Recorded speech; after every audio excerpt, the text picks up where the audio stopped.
Salut! Bienvenue à cette nouvelle édition du podcast Bulletin sportif, une présentation de Gagner Sport. Allez visiter Gagner Sport, www. Je ne sais pas pourquoi je dis ces 3 W-là, comme si personne ne le savait. Gagnesport.com. Vous pouvez également les rejoindre par téléphone, 1-855-588-0377. Gagner Sport, le spécialiste des équipements de sport. Leur équipe vend, répare, installe, inspecte et entretient les équipements de sport depuis plus de 25 ans. Leur service s'adresse aux particuliers, mais également aux centres de services scolaires, aux écoles privées, cégep, universités, municipalités, aux centres sportifs, aux services de garde ainsi qu'aux bureaux d'architecture et d'urbanisme. Gagner Sport croit également qu'il n'y a aucun compromis à faire en ce qui a trait à la sécurité. Et chez Gagner Sport, l'excellence des services offerts est à la base de toutes leurs actions. Merci d'être là depuis le début de la saison avec nous, Gagner Sport. Et je vous invite évidemment, encore une fois, à aller visiter leur site, toute forme d'équipement de sport. Allez voir là avant de magasiner ailleurs. On entre dans le vif du sujet. Cette semaine, on parle beaucoup de football.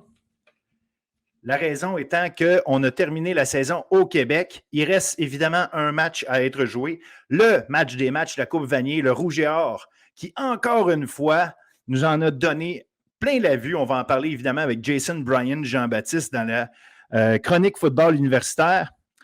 On a les matchs du bol d'or, les 3 Division 1, Division 2, Division 3 qui ont été joués à Thetford en fin de semaine. Alors, évidemment, on va en parler amplement, un long segment consacré à ces 3 matchs-là avec Marc Gagnon et Chris Bemba. Je veux également rapidement passer sur je ne sais pas si c'est un jeu de chaise musicale ou si tout simplement du mouvement, mais il y en a en quantité industrielle au niveau des équipes d'entraîneurs, d'équipes collégiales et universitaires. On a Shawinigan qui a un nouvel entraîneur-chef, Vanier qui a un nouvel entraîneur-chef, Thetford qui est encore en train de travailler fort pour trouver son prochain entraîneur.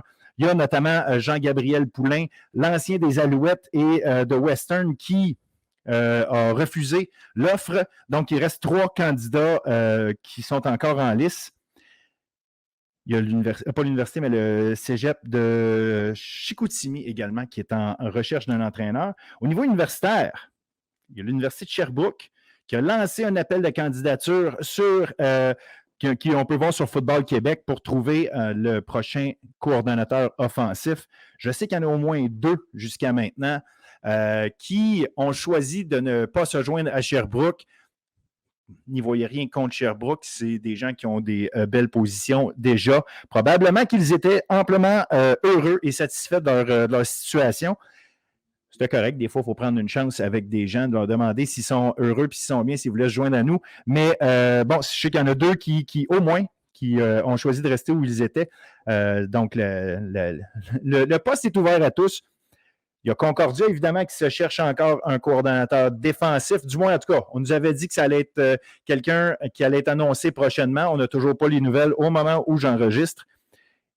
Et je fais juste vous dire que j'entends des choses par rapport à McGill. Est-ce qu'il y a des changements qui pourraient survenir au niveau du groupe d'entraîneurs?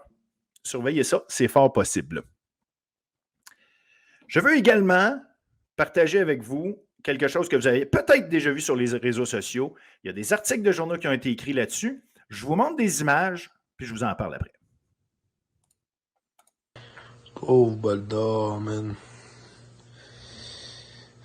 Tous les Blacks sont enlevés sauf une. Hey, la bonne envoyée, elle a un petit cul. Condor, Beaux-Appalaches. Le bol d'or, il est plus là. Qu'est-ce qu'il y a d'autre? Le coin de bol d'or est fini. Ce coin-là aussi.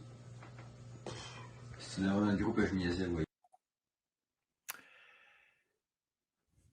Je pense que tout est dit. Vous avez peut-être même vu les images d'une photo d'un joueur qui tient le bol en soi, fondu et démoli. Je pense que c'est assez clair qu'il y a un manque de respect flagrant. Je pense que c'est assez clair qu'il y a des gens qui ont outrepassé l'acceptable.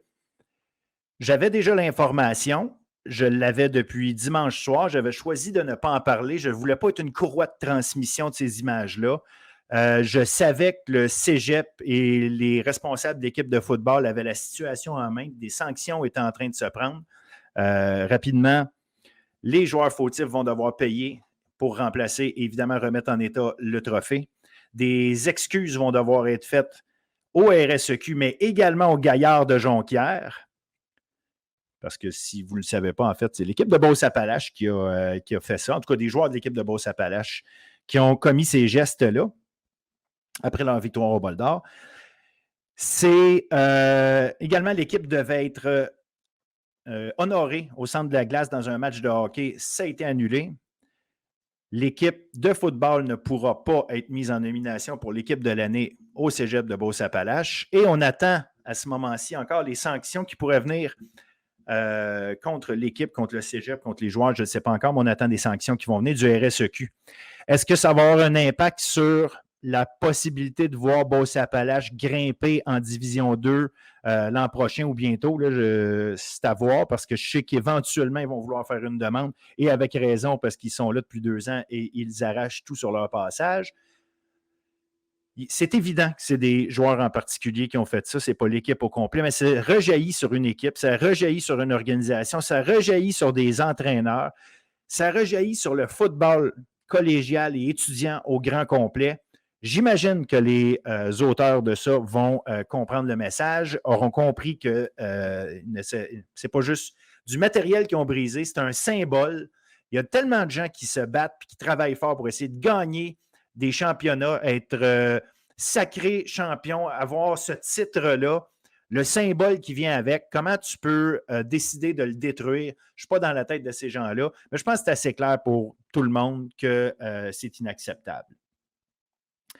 Et ce qui est intéressant, c'est qu'au lieu de se fâcher contre ça puis de partir en fou sur un laïus sur le respect, sur le fait que ça n'a pas de bon sens, on a rencontré à l'entrevue de la semaine Sarah Brisson-Legault, la préparatrice mentale des Carabins de l'Université de Montréal, qui va nous parler de son rôle, de son travail, mais qu'est-ce qu'elle pense d'une situation comme celle-là? Évidemment, elle ne peut pas parler du cas en particulier, elle n'a pas parlé des gens, mais qu'est-ce qui peut amener des athlètes à agir de cette façon-là?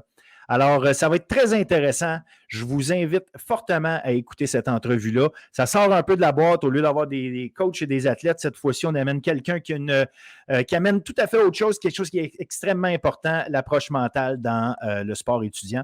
Alors, je vous invite à la suivre et c'est le menu, dans le fond, pour le show d'aujourd'hui. Je voulais quand même glisser un mot sur le respect, pareil, malgré le fait que je ne voulais pas faire un laïus complet là-dessus. Il y a eu plusieurs événements pendant la saison de football qui ont entaché la beauté de ce sport qui est le football, mais du sport étudiant, parce que ce n'est pas parce qu'on a les yeux rivés sur le football qu'il n'y a rien qui se passe au soccer, il n'y a rien qui se passe au basket, il n'y a rien qui se passe ailleurs. Faites attention à ce que vous dites sur les réseaux sociaux. Je le sais que, bon, vous vous faites dire ça, les jeunes, puis hey, vous ne comprenez rien. Les vieux, on ne comprend rien de ce que c'est. Je sais bien qu'on est vieux, mais la réalité, c'est que le respect, ça n'a pas d'âge.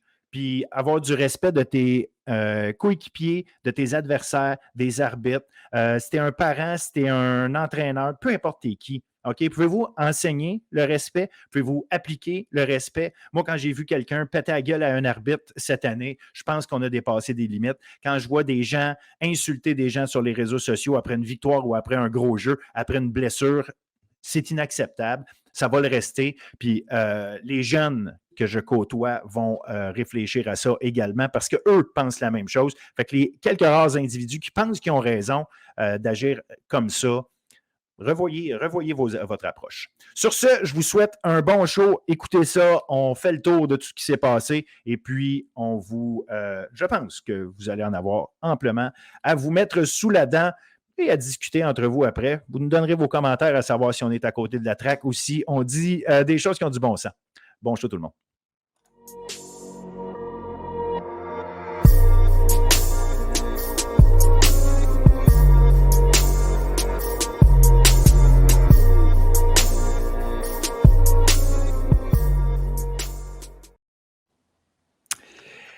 Segment football universitaire avec Jason Bryan Jean-Baptiste. Salut Jason. Salut Phil, ça va bien? Ah, ça va très bien. Génial. foot universitaire, bon, il y avait 2 matchs à travers le Canada, un en particulier qui nous intéressait, la Coupe Mitchell. Écoute, on a eu tout un match de football. En fait, allons-y, pars-moi ça, explique-moi comment tu as vu ça. Écoute, je suis encore estomaqué. Honnêtement, comment j'ai vu le match, c'est qu'au début, je pense que le Rougeaus était, entre guillemets, un peu nerveux. Je pense que c'était beaucoup des erreurs de leur part, tu sais, au niveau des remises entre le centre et Arnaud Desjardins, qui ont créé des opportunités ensuite pour Western de prendre une avance. Mais honnêtement, à aucun moment, j'ai senti au début du match que le Rougeur n'était pas dedans. Parce que quand tu regardes, oui, offensivement, Western nous avait mis des bons jeux, notamment avec Keon Edwards, qui avait eu des bons gains à certains moments durant la première demi. Mais en termes de comment la défense du Rouge et Or s'ajustait, je trouvais qu'ils gardaient quand même le contrôle du match. Puis c'était juste une question d'éviter ces erreurs-là au niveau offensif, puis de rester calme. Puis c'est qu'est-ce qui est arrivé. Puis pour moi, l'élément déclencheur qui leur a permis de reprendre le match, ça a été au niveau des unités spéciales. Honnêtement, chapeau à toute leur équipe des unités spéciales, notamment Hugo Larue, numéro 31. Tu sais, il a bloqué 2 fois des bottées de placement. Donc, pour moi, c'est ça qui a enclenché un peu la remontée du Rouge et Or. Mais par la suite, comme je l'ai dit, je pense que le Rouge et Or, offensivement, ils ont montré encore une fois qu'ils sont très diversifiés. Calum Ngunda, un très gros match de football qui leur a permis de garder un bon rythme offensif, à Arnaud Desjardins de faire quelques passes à Kevin Mittal sur des moments clés, notamment aussi avec David Dallaire qui a pu chercher 2 courses pour des touchés. Ils ont pu garder un rythme, mais Western, une équipe que je pense que, de ce que j'ai compris, honnêtement, je n'ai pas suivi honnêtement tout leur parcours, mais de ce que tu peux lire sur eux, c'était vraiment l'équipe à battre, l'équipe dominante. Et honnêtement, j'ai pas vu ça. Honnêtement, j'ai vraiment vu que le Rouge et Or, mis à part le fait qu'au début du match, ils ont fait des erreurs, j'ai trouvé que c'était la meilleure équipe du football de A à Z. C'était juste une question de à quel moment ils allaient exploser puis à quel moment ils allaient revenir dans ce match-là. C'est comme ça que je l'ai vu. Ben écoute, je pense que c'est assez clair. De toute façon, dès le début du match, première séquence offensive, on commence bien là, en attaque au niveau de Rouge et Or. Après avoir sorti, la défensive a fait le travail sur la première séquence. Après ça, Rouge et Or en back, ça commence bien.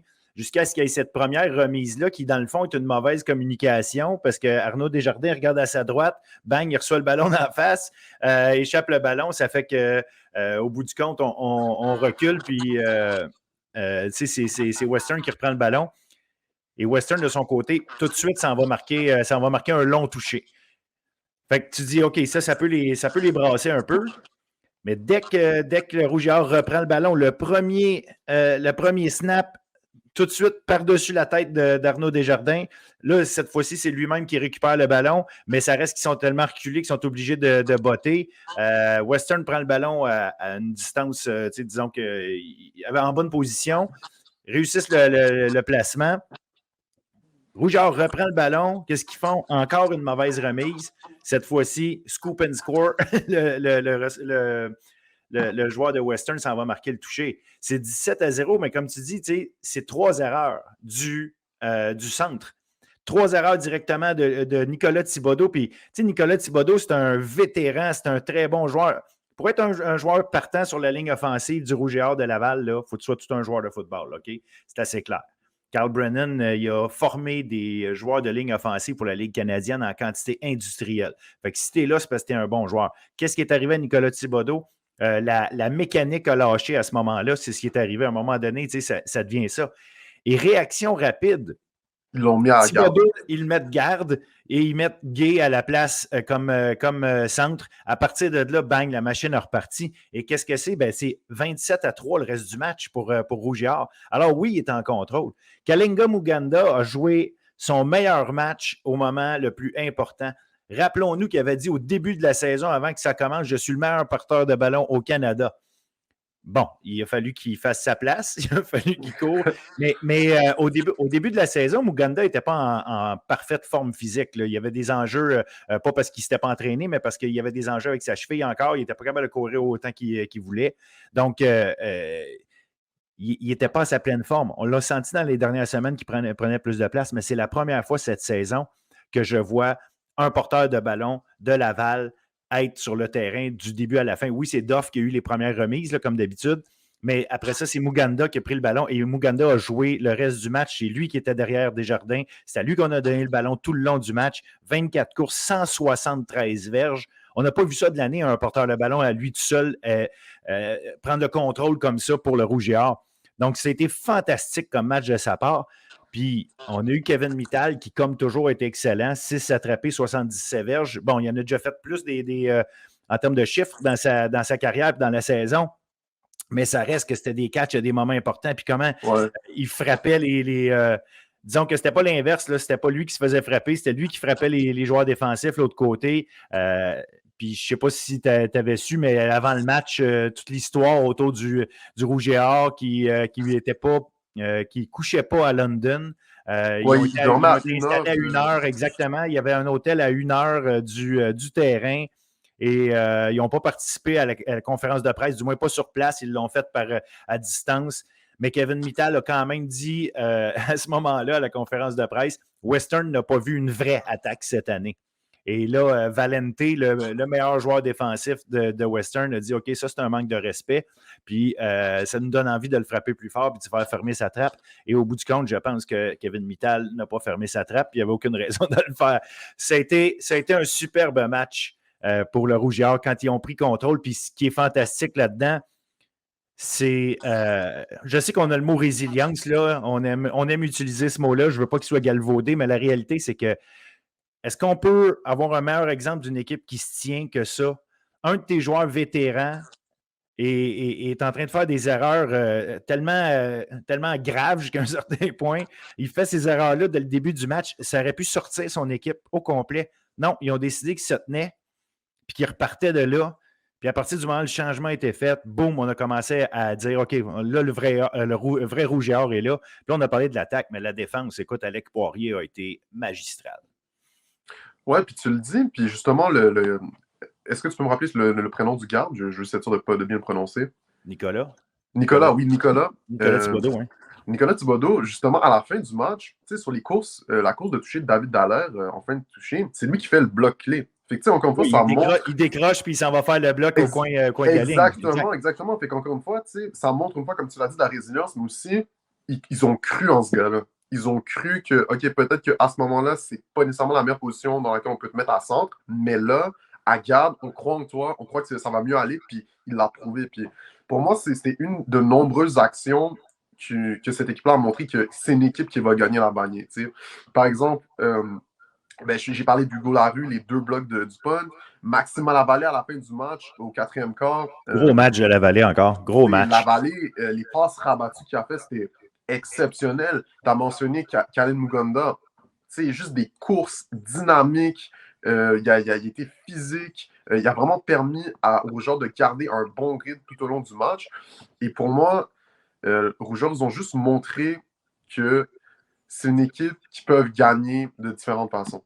Absolument. Ils ont tellement d'armes, on l'a dit toute l'année. Hein?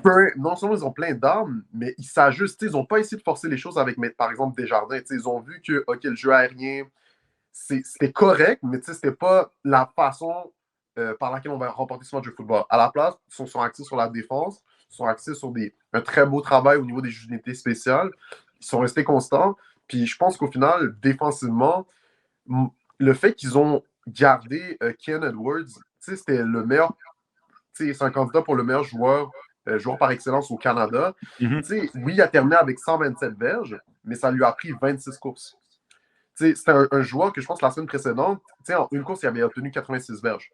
C'est un gars, c'est un running back explosif qui peut chercher des 30, 40 verges en une course, puis on a réussi à le limiter d'une certaine façon, à l'empêcher d'avoir des yeux explosifs sur le jeu au sol.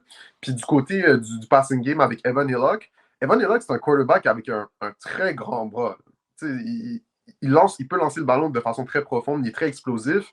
Puis encore une fois, on a réussi à le limiter. Il a terminé avec 189 verges, une passe de toucher, 17 en 31. Ce n'est pas des mauvaises statistiques, mais on l'a empêché de chercher les gros jeux explosifs avec ses receveurs. Donc, pour moi, tu dis ça, mais regarde, vois-tu, La première passe de toucher qu'il a lancée, la longue passe au début du match en réplique justement aux première remise ratée, c'est une passe de toucher de 36 verges. À la fin du match, en plus, on laisse, le Rouge et Or laissait un petit peu le terrain se dégager. On ne voulait juste pas accorder le gros jeu. Exactement. Il a ramassé un 12 verges, un 13 verges là. Fait que je prends ces 61 verges-là. Le milieu du match, là, OK, on parle de 25 verges dans la dernière séquence, d'un 36 verges, en fait, c'était sa deuxième séquence, d'une longue passe. Ces 61 verges-là, je les enlève et je tombe à 122 verges. Ou 123, whatever. Là. On s'entend là. Fait que l'idée, c'est que l'attaque aérienne de Western a été vraiment contenue. Là. À ce moment-là, oui, Keon Edwards a, comme tu dis, a ramassé 127 verges. Mais encore là, comme tu dis, on le contenait. Fait que oui, il a fait quelques courses, ils ont fait des premiers jeux, mais au bout du compte, jamais assez pour dire ils ont des longues séquences, des longues poussées offensives, alors que le Rouge et Or arrivait à faire des longues poussées offensives. Et ça créait un doute, parce qu'effectivement, c'était la première fois de l'année que Western avait de l'adversité. Quand Mittal a dit « Vous n'avez jamais affronté une attaque comme la nôtre », on peut dire que oui, mais au-delà de ça, c'est qu'ils n'ont jamais affronté une adversité où est-ce qu'il y a une équipe qui s'installe et qui contrôle le match comme ça. Ça a amené un doute dans l'esprit de Western et c'était évident parce qu'à la fin du match, Evan Illock rate une passe à un de ses joueurs qui est complètement ouvert, qui aurait pu amener un toucher. Au bout du compte, ça a fait en sorte qu'ils se sont contentés d'un placement. Quand ils ont repris les devants 20-18, ça aurait pu être 24-18. Ça aurait pu changer les choses. Puis sur le dernier jeu du match, il y a le ballon, lance quelque chose. Non, il sort. Visiblement, sa concentration n'est pas à son maximum. Il y a un stress intense. Il décide de sortir. Il ne reste plus de temps. À un moment donné, c'est des petites choses, c'est des petits détails qui font que tu te rends compte que le gars n'avait pas vécu cette adversité-là. Puis on est obligé de dire que Rouge et Or a vécu des moments forts en émotion, des moments où est-ce qu'il devait réagir. Puis notamment, justement, contre les Carabins à la Dunsmore. Ouais. Qu'est-ce qui est arrivé? Ben, on est prêt à ça. Ouais, honnêtement, en tout cas, j'ai trouvé, si tu veux comparer les deux adversaires, j'ai trouvé que les Carabins ont donné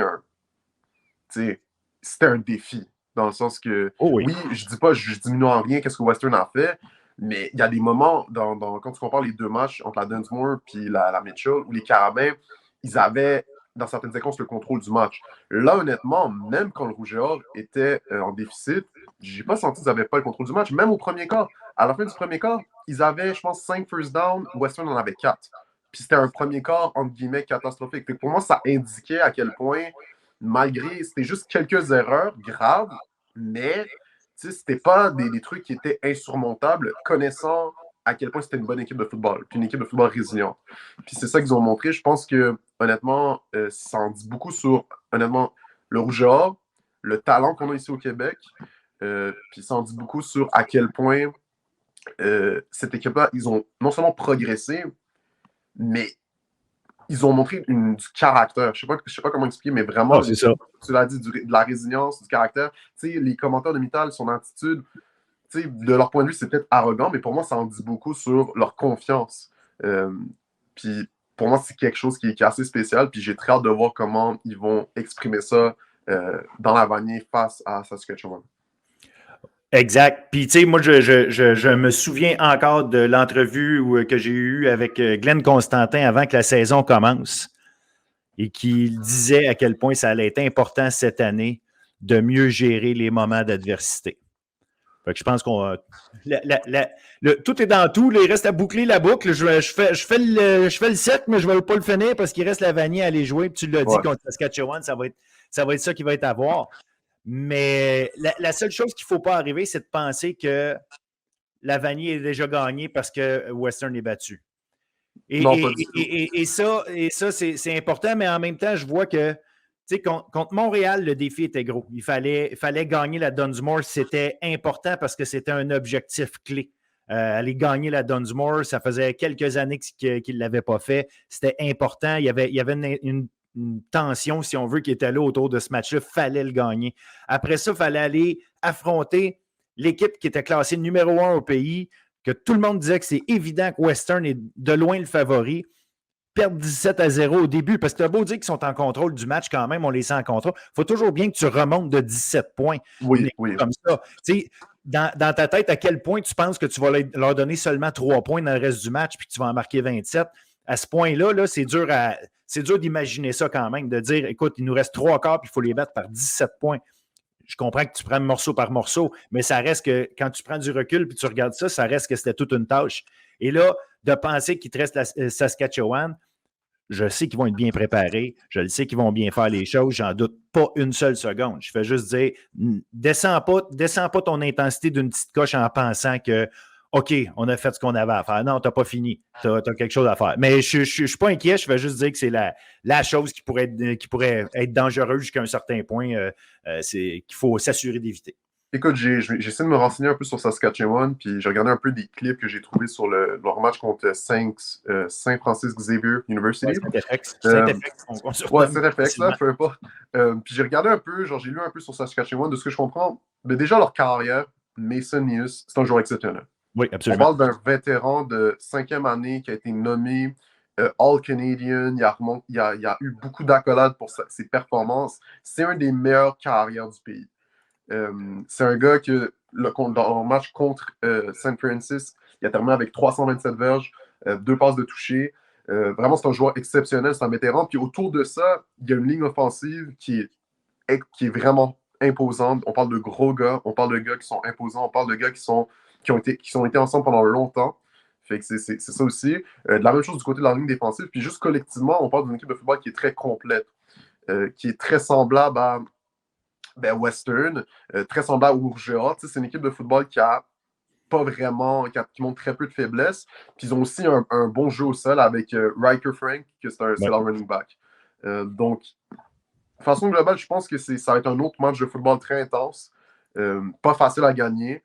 Mais je pense que le Rouge-A, en battant Western, nous ont montré, pour moi, de mon point de vue en tout cas, que c'est les favoris.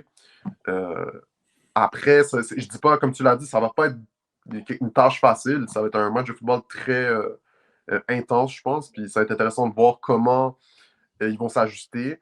Ils ont eu des erreurs graves. Je pense que le fait qu'ils ont vécu cette expérience-là, je serais très surpris si le match dans la Vanier commence de cette même façon.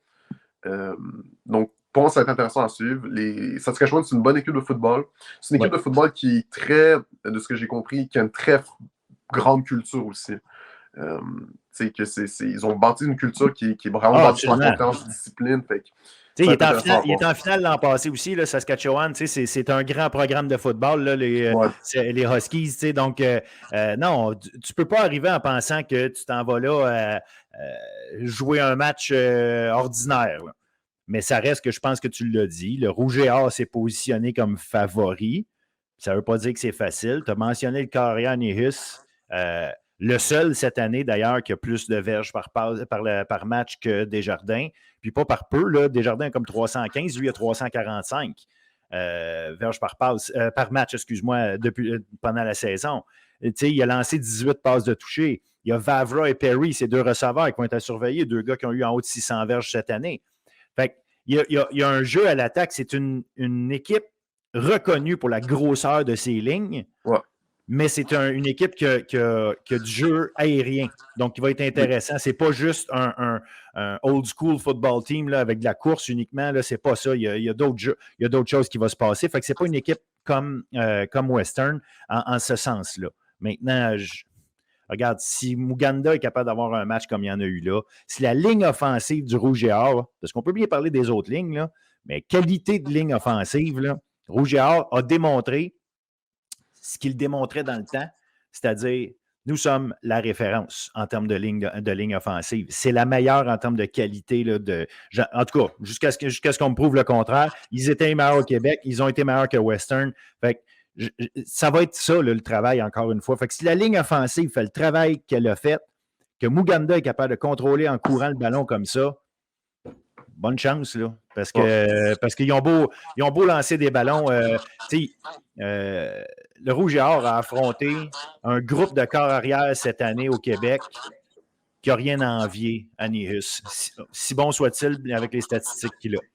Fait que, il n'y a rien là-dedans que le Rouge et Or n'a pas vu. Donc, Non, c'est à c'est eux ça. autres d'être à leur top et de jouer. Puis je pense que moi, comment je le vois, ça va être beaucoup les DBs du Rouge et Or. Est-ce qu'ils peuvent stopper les receveurs que tu as mentionnés, Perry? Puis, je pense que ça va être ça qui va être intéressant à voir. Mais je pense qu'ils l'ont prouvé tout au long de la saison qu'ils sont capables. Ils ont battu, quand je pense, mettons, aux Stingers, avec leur trio de receveurs, Jalen Greaves, Murphy, tout ça. Ce genre, on a du talent aussi, puis je pense qu'ils ils en ont affronté en masse. Fait que pour moi, comme tu l'as dit, de la même façon qu'avec leur carrière, il n'y a rien de nécessairement qui va nous surprendre. Je pense que ça va être la même chose pour les receveurs. Je pense ils ont affronté beaucoup de talents tout au long de l'année à ces positions-là, qu'ils ont cette expérience-là de jouer des gros matchs contre des receveurs de haut niveau. Fait que ça va être intéressant à voir. Puis je pense que le Rougeur a toutes les cartes en main pour remporter ce match de football. Absolument. Puis je suis vraiment content, on va terminer là-dessus, mais je suis vraiment content de voir que cette équipe du Rouge et Or, que les gens avaient tendance, à cause des dernières années, puis surtout l'année passée, où est-ce que Montréal avait vraiment le dessus sur eux l'année passée. Montréal avait été une meilleure équipe l'année passée que le Rouge et Or. Là. De voir que le bon vieux Rouge et Or revient, le coaching staff sait quoi faire, puis on l'a vu comment ils ont travaillé, puis on a beau dire le talent partout. Il y a énormément de talent à Laval, puis on n'a jamais senti, évidemment, je ne suis pas dans le vestiaire, mais on n'a jamais senti que malgré tout le talent partout, qu'il y avait des joueurs qui jouaient de façon individualiste. On le savait que le ballon allait devoir être distribué à un paquet de monde. Chacun fait son travail. Tout le monde bloque quand il doit bloquer. Tout le monde plaque quand il doit plaquer. Puis tout le monde court ou attrape des ballons quand ils ont besoin de le faire. Puis évidemment, Arnaud Desjardins fait son travail. Fait que, non, c'est une belle équipe de football. Le Rouge et Or 2022, c'est une sacrée belle équipe de football. Puis je vais continuer à être chauvin comme la semaine passée. Let's go Rouge et Or. Puis on va leur souhaiter une autre Coupe Vanier. Regarde, faut finir en beauté cette saison-là avec tout ce qui est arrivé. Donc, on va leur souhaiter. Exactement. T'as tout dit. Yes. Fait que, écoute, je te souhaite un bon match. On en reparle évidemment la semaine prochaine. Puis, ça va conclure la saison de football universitaire, mais on aura en masse d'autres sujets à jaser, notamment le recrutement. Fait que, on se reparle, mais garde, avant, on profite du grand match qu'on va avoir. Ouais. Merci aux auditeurs. Salut. Salut.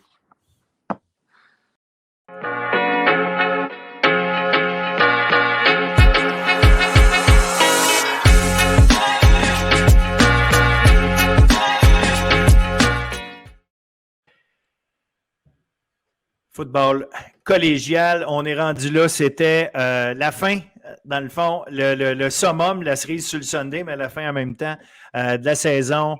Tout le monde à Thetford, tout le monde à la même place pour jouer les grosses finales, le bol d'or. On a eu l'occasion de voir du gros football dans des conditions pas tout le temps faciles, mais en même temps, je pense fair jusqu'à un certain point. Il y a peut-être la Détroit où ça a neigé un peu plus. Mais n'empêche, il reste qu'on a eu du beau football. Donc, les gars, je vous dis salut. Chris et Marc, comment ça va, les boys? Très bien, toi, Phil? Yes. Super bien, super bien. Good. Fait qu'on va parler de ça, évidemment. On va faire le tour des matchs qu'on a vus. Chris et moi, on était sur place. Marc, tu as vu ça à travers les internets. Yes. En fait, vendredi, le match, puis on va commencer avec le match de D1. Vendredi, le match était même télévisé sur TVA Sport. Fait que c'était vraiment, vraiment le fun de voir que TVA Sport a pris une chance, justement, de montrer ce match-là. Et on a eu toute une game. Game. Changement de momentum tout le long du match.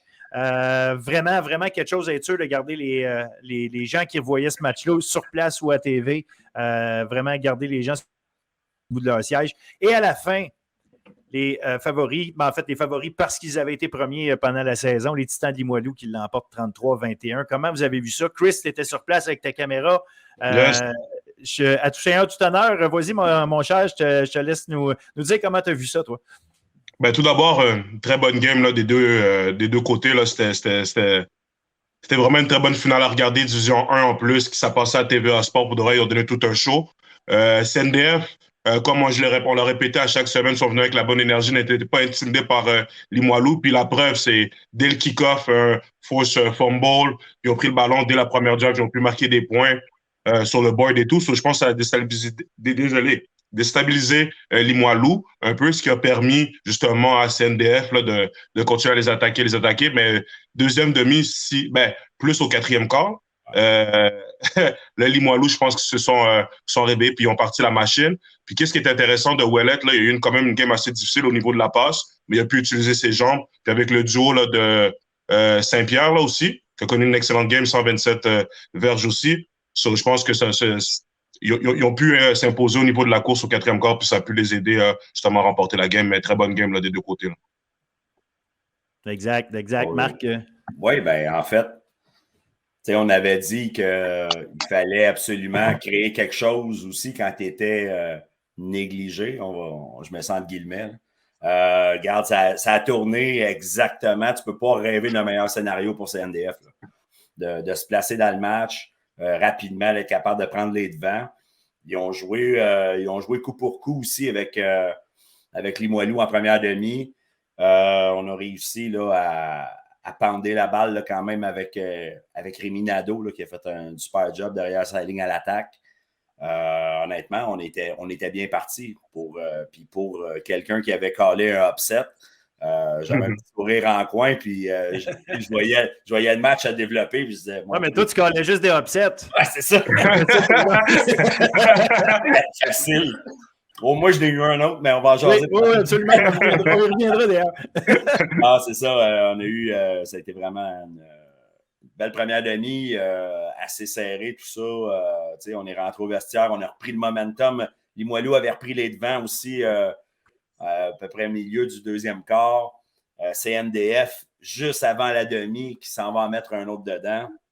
14-12, on rentre au vestiaire. On va être très heureux là, du côté de Notre-Dame. Puis, même chose encore. Début de troisième quart, on commence le match. CNDF, série parfaite. Là. On a allé le même jeu tout le long de la drive. On a lancé notre petit slant, notre petit hitch. Et puis, avec notre option de course, magnifiquement orchestrée, c'était de toute beauté.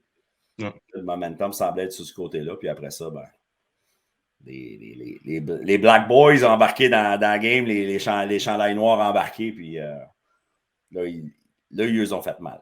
Ben, exact. Puis, tu sais, c'est ça, là, dans le fond, c'est que CNDF a trouvé des moyens de se créer du momentum. Tu l'as dit dès le début du match. Ceux qui n'ont pas vu le match, là, c'est qu'il faut savoir, là, le tout premier jeu du match, c'est un kick-off de CNDF. Mm-hmm. Puis le joueur de Limoilou échappe le ballon, puis CNDF le récupère tout de suite, il part à sa ligne de 8. À la ligne de 8 de Limoilou, bang, le touché tout de suite. Fait que, tu sais, ça a assommé, ça a shaké, disons, Limoilou, on l'a senti. Ils reviennent, ça joue un peu. Bang, interception encore une fois. Tu sais, on a eu une interception contre Jérémy Ouellet. Fait on a senti, moi j'étais sur le bord du terrain, mais plus que sur le bord du terrain, j'étais dans le milieu entre les deux bancs. Fait que je sentais le yeah, ouais, je sentais ça passer d'un côté à l'autre. L'énergie qu'il y avait, ces lignes de côté des deux bases, c'était intense, c'était le fun d'être là pour le sentir comme il faut. Mais on a vraiment senti ça bouger. Sauf que tu voyais que d'un côté, là, tu sais, quand on dit qu'un coach arrive à, comment je pourrais dire, d'éteindre sur son équipe, là, ouais. Dave Parent, c'est un intense organisé. C'est un intense focus. Tu sais, c'est pas un intense all over the place. Il est très, tu sais, il sait le chemin qu'il veut aller, là, puis il est comme un bulldozer. Il rentre dedans, mais il sait par où il s'en va. Puis c'était ça tout le long. Quand il a fait son entrevue entre les deux demi, quand il a fait son entrevue, lui, là, dans sa tête, c'est « Hey », parce que, rappelons-nous, là, ils ont échappé le ballon souvent en première demi. Là. Je pense que c'est 5 fois qu'ils ont échappé le ballon. Là-dessus, ça a fini en 2 ou 3 revirements, mais il y a 5 fois qu'ils ont des fumbles. Là. Fait qu'il ne tenait pas le ballon, alors que CNDF arrivait quand même à le protéger. Fait que lui, il se dit « Hey, on échappe le ballon aussi souvent, on fait autant d'erreurs, puis on est juste 2 points en arrière. T'sais, cette game-là, là, c'est à nous autres, on sait ce qu'on fait avec. » Il est parti. Comme tu l'as dit, Marc, ils reviennent, boum, boum, boum, CNDF leur met des points d'en face, puis ils sont restés, comment je pourrais dire, focus. Tu sais, je m'en ai dit zen, c'est pas vrai, c'est pas ça qu'il était. Il était très mindé sur la job à aller faire. Puis c'est Justin Cloutier à qui j'ai parlé après le match qui a dit « Garde, je m'en suis occupé du speech entre les deux demi, puis on s'est assuré que tout le monde soit concentré sur ce qu'il y avait à faire. » On n'a pas senti de panique. Oui, évidemment, quand il y a eu le toucher, on ne peut pas dire qu'il criait « yeah », là, mais il n'y avait pas de panique. Puis c'est ça. Raphaël Saint-Pierre, il a fait la job après. C'était un travail, mais de la défensive aussi. Là. CNDF n'était plus capable de rien faire au quatrième quart. Il avait tout donné, man. CNDF avait tout donné pour les 3 premiers quarts. Ça, c'était vraiment une grosse game pour eux. Ils sont venus avec la bonne énergie. Pour de vrai, chapeau à eux. Puis aussi, chapeau au quart arrière. Là. Même Rémi Nadeau, là, une excellente game pour de vrai. Là, chapeau à lui. Mais le quart arrière aussi, j'ai aimé avec les conditions qu'il y avait et tout. Il a été capable quand même de distribuer le ballon à pas mal. Tous les receveurs de l'équipe et tout ont touché au ballon. Ça a été intéressant. Chapeau à eux. Mais Limoilou, pour de vrai, c'était beau à voir. Comme tu l'as dit, Phil, la panique, ils n'étaient pas en mode panique et tout. Ils ont pu revenir au quatrième quart, puis c'était beau. Parce qu'en plus, ils ont fait beaucoup de revirements. Des interceptions aussi dans la zone début qui étaient un peu 50-50. C'était un catch, les deux sont tombés dans la end zone. L'arbitre a décidé de donner l'avantage à la défense qui a causé une interception et tout. Mais puis, je vais être franc avec vous autres, quand il y avait l'interception qui s'est passée, j'étais comme, ouf, ça va peut-être faire mal à Limoilou. Mais ils sont restés dans la game, c'est pour de vrai, les Limoilou, chapeau à eux. Là. C'était beau à voir le football qu'ils ont joué. N'importe quelle équipe qui n'aurait pas eu confiance en lui aurait cassé là. Ce pic-là, dans la zone début, là, c'était un moment charnière dans le match. Deux jeux plus tard, on force un fumble. Exact. Des mains du meilleur joueur de CNDF qui a porté la balle au-dessus de 20 fois. Un porteur à 5,9, 180 qui s'est fait cogner. Là. Il s'est fait cogner, mais hey, 173 verges là, qui ramène dans ce match-là. Puis, c'est pas comme si Alexis Delisle n'a pas essayé de lancer des passes. Là. Alexis Delisle, encore recru, dois-je le dire, est probablement un des personnages les plus calmes que j'ai vus dans ma vie. Ah ouais? Écoute, je m'en vais le voir après le match, tu sais, puis évidemment, toute son équipe, la moitié broille ou tu sais, la tête en les deux mains, puis il me regarde bien droit, comme si, oui, qu'est-ce que je peux faire pour toi, tu sais. mais cool, pas quand je te dis ça, là, c'est pas arrogant, c'est pas comme ça, pas dans ce sens-là, mais dans le sens où, tu sais, tu sentais un calme que j'ai dit, OK, quasiment désarmant, tu dis, OK, tu sais, OK, quelle question je te pose, on dit, puis j'ai dit, comment tu vois ça? Ben, il dit, c'est sûr, c'est décevant, tu sais, personne ne veut ça. Mais il dit, on est les gars pour revenir l'an prochain. Et, tu sais, il était tout de suite, lui, mindé à pas fini cette histoire-là. Bon, c'est sûr que quand tu es une recrue, peut-être que tu as le droit de penser de même. Quand tu es un vétéran, puis tu as peut-être même fini ta carrière de foot point, que tu le sais que tu ne vas pas à l'université, c'est sûr que c'est un peu plus déchirant, mais ça n'enlève rien. Tu sais, il aurait pu quand même être damn, tu sais. Non, je ne le sentais pas tu sais, pris dans son moment. Puis non, il avait déjà une perspective. C'était spécial. J'ai bien aimé son. C'est un gars, en tout cas, une attitude particulière, là, comme je te dis. C'est pas. Exactement ce que ça prend comme corps arrière, je crois. C'est never too high, never too low. Ah, exact. C'est parfait. Puis, exactement. Je pense qu'au bout du compte aussi, ce qui est arrivé offensivement, Limoilou, le fait qu'on roule avec 3 porteurs de ballon régulièrement, qu'on utilise des jambes de Ouellet. Tu sais, on a vu, oui, Saint-Pierre a les beaux chiffres, puis il a joué un super match, mais Marcotte, qui est arrivé une fois de temps en temps, qui a porté la balle, j'ai peur de bousiller son nom, là, mais Kyle Bluick aussi, gros porteur, il a sorti des grosses courses vraiment au bon moment. Oui, vraiment. Après ça, c'est juste, c'est une guerre d'attrition. Là. Après ça, j'aurais aimé que CNDF embarque un peu Paul Camden aussi, qui est un autre porteur de ballon. 6 pieds 1, 2,25, un joueur très solide qui faisait des retours. Peut-être d'avoir donné un petit break à Rémi Nadeau aussi, ça aurait peut-être aidé à continuer à garder le rythme. Mais quand Rémi a échappé la balle à la fin du 3e, je pense que CNDF a échappé le match aussi. Là. Oui, pas de doute. Ça a flippé. Là. Pas de doute, ça a eu un gros impact, puis des deux côtés, tu sais. Je pense que les deux l'ont senti, mais je pense que la défensive, tu sais, on ne faut pas oublier, la défensive de Limoilou, là, c'était le big dog de toute la ligue, c'était la défensive de Limoilou, pas juste Limoilou, là, leur défensive, c'était la patente cette année. Puis, ils ont fini par figurer CNDF, là. À un moment donné, là, ils se sont ajustés. Tu avais les Derry, tu avais Cloutier, il y avait du monde qui était là, qui avait appris à gérer la patente. N'oublions pas que quand tu regardes ça comme il faut, la ligne défensive de Limoilou sont beaucoup plus athlétiques que gros. Ouais. Alors que la ligne offensive de CNDF, c'est de l'armoire à glace là-dedans. Là. OK? Puis la réalité, c'est qu'à un moment donné, je pense qu'avec un peu de froid, les pieds qui ne sont pas tout le temps, tu n'as pas la grippe que tu veux avoir tout le temps. Il y avait des plaques de neige quand même. J'imagine que force pour force, à un moment donné, CNDF arrivait à s'installer. Mais quand Limoilou a quand même trouvé une twist là, pour un moment donné pour ne pas se laisser faire par les joueurs de ligne offensive. Puis à un moment donné, il arrêtait beaucoup plus vite la course. Fait il y a peut-être effectivement du fait que Nadeau était peut-être un peu fatigué, c'est possible.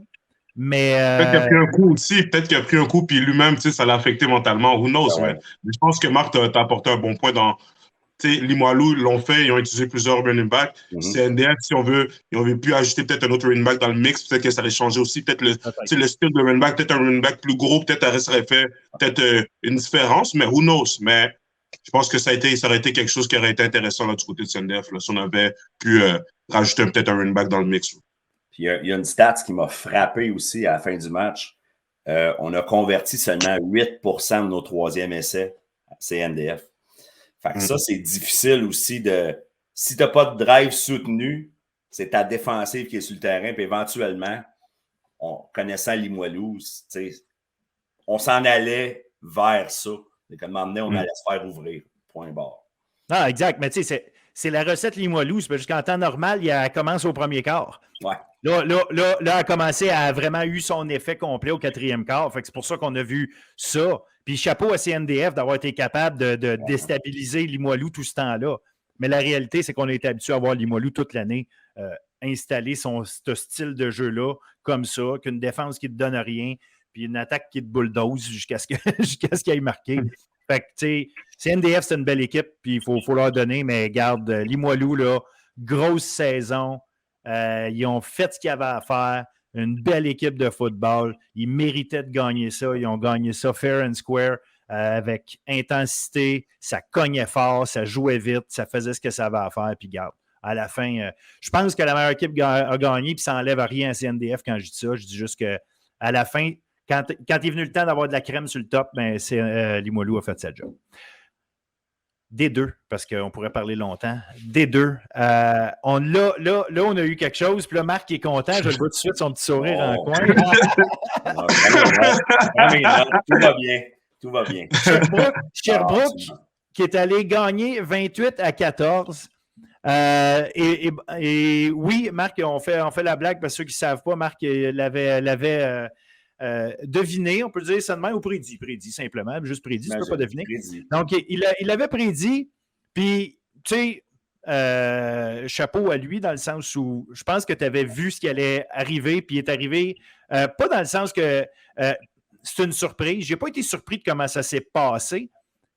C'est juste qu'au bout du compte, il y a une équipe qui a fait des erreurs, une équipe qui n'en a pas fait. Une équipe qui était ultra structurée, une équipe qui marchait au gros jeu, qui eux autres n'ont pas fonctionné. Puis au bout du compte, regarde, ça a donné un 28-14 amplement mérité par Sherbrooke parce qu'ils ont juste très, très bien fait sur le terrain. Puis à un moment donné, regarde, c'est ça que ça prend. Oui, bravo à Sherbrooke. C'est en fait, puis Montmorency n'a pas fait tant d'erreurs que ça non plus. Sherbrooke a pratiquement joué un match parfait. Là. Oui. Puis quand il y a eu quelques occasions où ils ont failli l'échapper, je pense d'ailleurs, un moment donné, je pense que c'était en deuxième demi, où ils ont eu 2 fumbles sur la même drive, ils ont réussi à récupérer, puis finalement, ni vu ni connu, on continue. Des fois, il y a un peu de chance aussi à travers de ça. Mais on les connaît aussi comme une défensive qui était stable. Il n'y a pas nécessairement des gros jeux d'un bout à l'autre. Il y en a eu quand même dans ce match-là, mais défensive qui n'a pas accordé grand-chose non plus. Du typique. Oui. Tu l'as dit, puis c'était ça.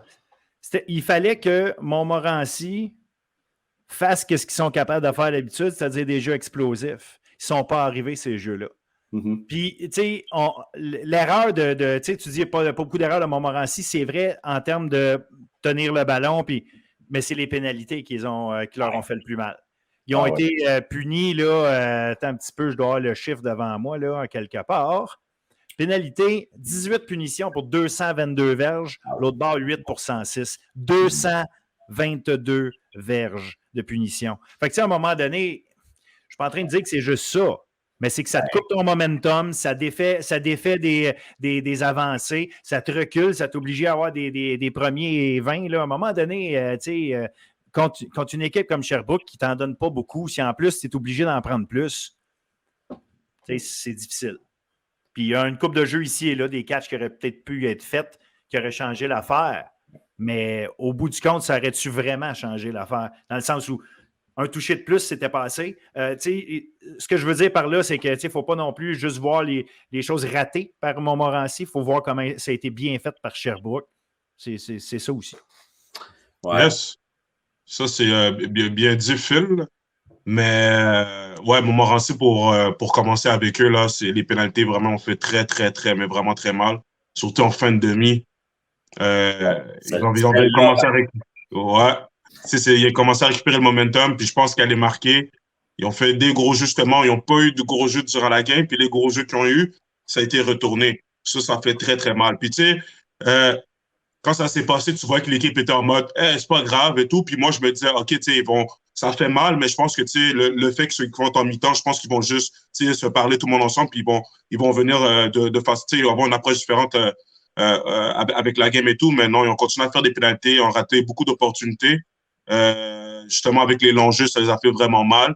Mais sinon, quand même, malgré tout ça, ils ont quand même joué une bonne game. Ils sont quand même restés dans la game, si je peux dire ça comme ça, parce que ça aurait pu aller vraiment deep. La défense, tu les as gardés quand même dans la game, malgré que l'offense. Ils ont quand même bien avancé le ballon. Si on regarde, on regarde les statistiques là, de Charland, quand même 261 verges.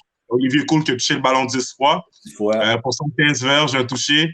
Il a raté un gros jeu, mais je me dis, le kid, il a tout fait. Il a tout donné. Même dans les retours, il a tout donné. Il se faisait taper. Il était même blessé, je pense, à la jambe ou à hamstring. Il est revenu après avec un bon retour et tout. Je pense qu'Olivier Cool, il a tout donné. Il a donné son 100%. Toute l'équipe a donné leur 100% Charland. C'est sûr que ça fait mal, dernière game en carrière et tout, mais qu'est-ce qui est intéressant, c'est que là, tu vas pouvoir continuer ta carrière au niveau universitaire puis pouvoir shine. Mais sinon, Montmorency, ça fait mal. 2 ans d'affilée. Puis les 2 fois, il aurait pu gagner ces games-là, mais ça fait partie de la game. Il faut juste qu'ils reviennent plus fort l'année prochaine. Sinon, pour Sherbrooke, j'étais vraiment content de pouvoir les avoir vus jouer pour de vrai. Phil, tu parlais de leur défense. Là, j'ai pu voir leur offense. Leur offense, pour de vrai, wow. C'était très beau à voir. Léo. Léo Roy. Oh! Deion Sanders. Deion Sanders. Il est magnifique. C'était beau à voir Sherbrooke, comment qu'est-ce qu'ils ont fait. Puis ils ont lancé le ballon au bon moment. Puis à chaque fois qu'ils lançaient le ballon, c'était des gros jeux. Ils ont bien couru avec le ballon. C'était pour de vrai. It was a perfect game. It was a perfect game. T'as raison quand tu dis qu'à chaque fois c'était des gros jeux. Écoute, il a complété 9 passes. Samuel Goulet-Ménard, il a complété 9 passes sur 13. OK? Il y a des jeux là-dessus de 15 verges, 18 verges, 27 verges, 20 verges, 39 verges. À un moment donné, c'est ça. Ils ont réussi à compléter des jeux longs quand c'était le temps. Ils couraient bien. Puis d'ailleurs, le carrière à Samuel, il a couru. C'est lui qui a obtenu 82 verges. Il y a Nicolas Morin. Nicolas Morin, c'est un gars qu'on n'a presque pas vu cette année. C'est à lui qu'on a donné le ballon. C'était le 3e porteur de ballon de l'équipe. C'est un costaud. Ils ont donné le ballon, puis il a couru avec puissance. C'est 3,7 verges par course, mais il arrivait à aller les chercher. J'ai beaucoup aimé. Puis Carl-Émile Dubois-Farrar, c'est un gars qu'on le sait qui est excellent, mais il n'y a rien comme le regarder jouer et se rendre compte à quel point il est bon.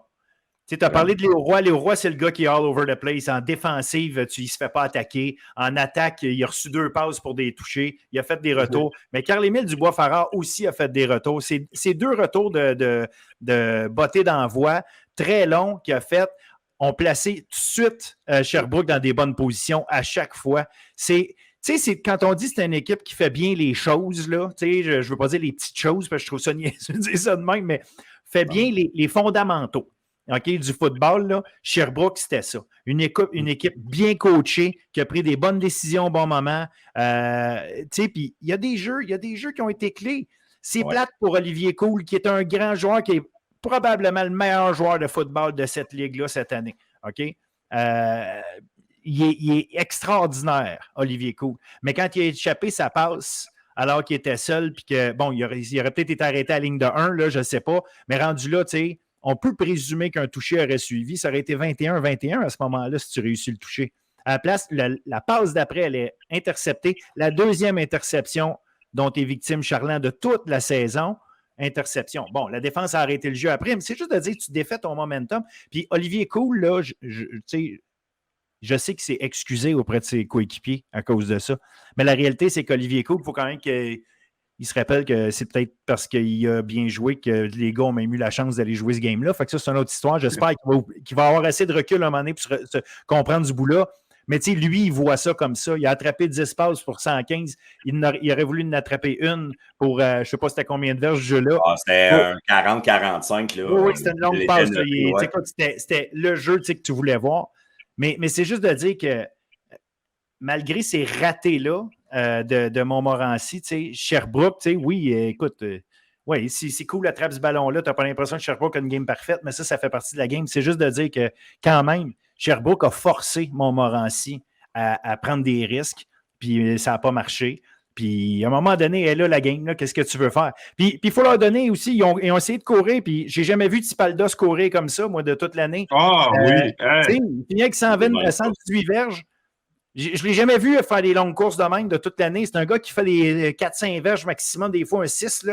Là, bang, il arrivait à faire des plus longues courses. C'est la première fois que je le vois de même. En tout cas, je trouve qu'il y en avait beaucoup de belles choses dans ce match-là. C'est juste que les punitions, puis une ou deux opportunités ici et là. Puis rappelons-nous, peut-être que, si je peux vous rappeler ce dernier jeu-là, quand Sherbrooke, avant de marquer son dernier touché, s'en allait tenter un placement, sont allés mettre des gars en motion. Ça a fait lever la défensive.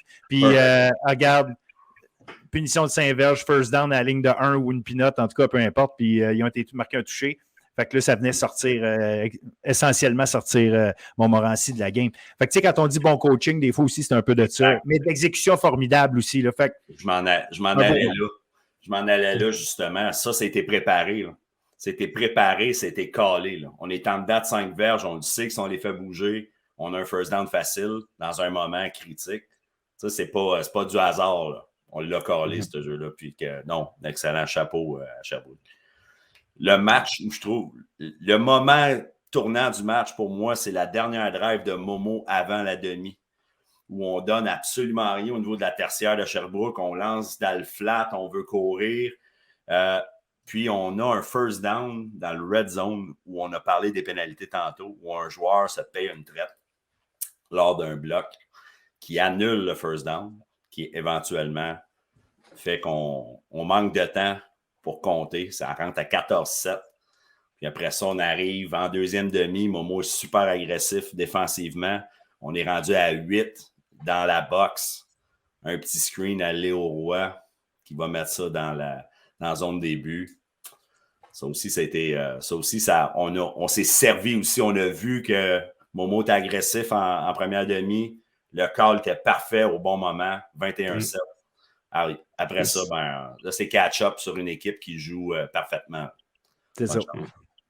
Ça, c'est connaître les tendances des entraîneurs contre lesquels tu joues. Là. Tu sais que c'est un coach en défense qui est très agressif en deuxième, troisième essai, tu sais peut-être qu'ils vont envoyer de house, puis toi, tu sais, tu calls, c'était collé au parfait. C'était un jeu d'échecs, puis Sherbrooke, pour de vrai, là, chapeau, c'était beau à voir.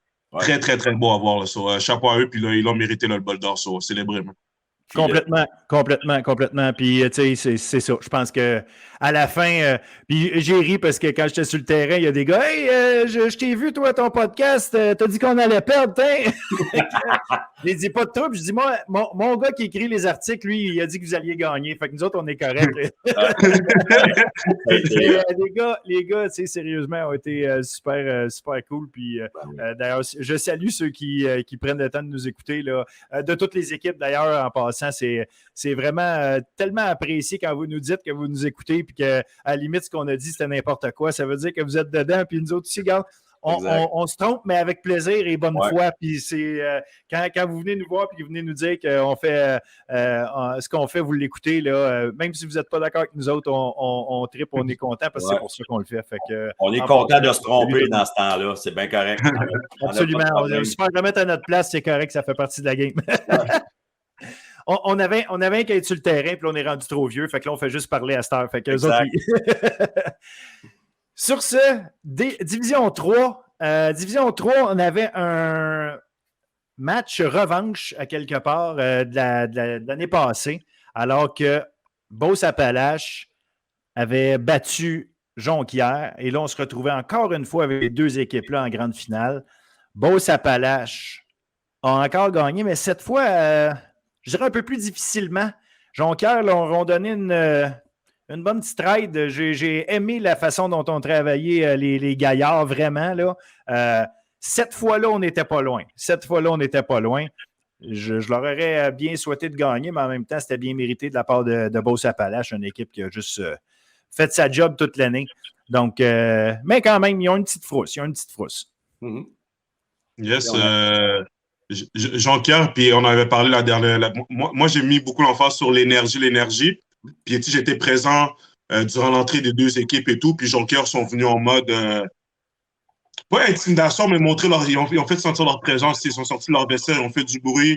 Ils ont entendu l'autre équipe au milieu du terrain et tout. Ils ont essayé de rentrer dans leur tête. Puis je pense que ça a marché parce que le score l'a montré. Là, ils ont pris le devant.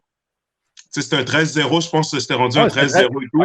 C'était 13-0, puis pas Jonquière, mais Beauce-Appalaches a répliqué. Il restait moins qu'une minute à la première demi. Là. Fait que, pendant toute la première demi, Jonquière était comme il faut en avant. Fait que, non, c'était tout ça un début de match pour eux autres. Là. Oui, Jonquière, pour de vrai, chapeau, ils sont venus avec la bonne énergie et tout. Puis ils collaient des bons jeux aussi. Puis défensivement aussi, ils ont fait des stops. C'est sûr qu'ils ont été les premières drives.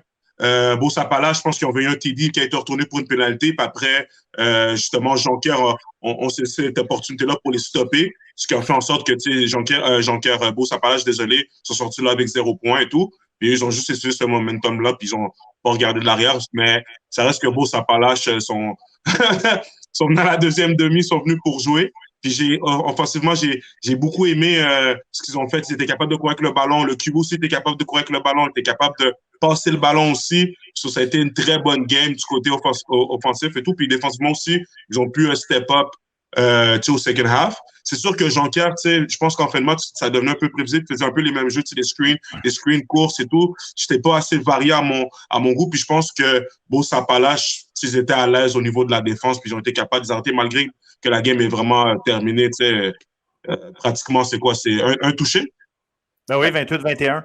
Oui, exactement. Mais le début du match, en réalité, c'est ça. On parlait tantôt du match en D1, là, comment en partant, il y a eu un revirement, mais c'est la même chose. Là. Début du match, la première séquence, c'est Beauce-Appalaches qui a le ballon, puis il y a un ballon qui est échappé, recouvré par Jonquière. Jonquière s'en va marquer après ça son premier placement.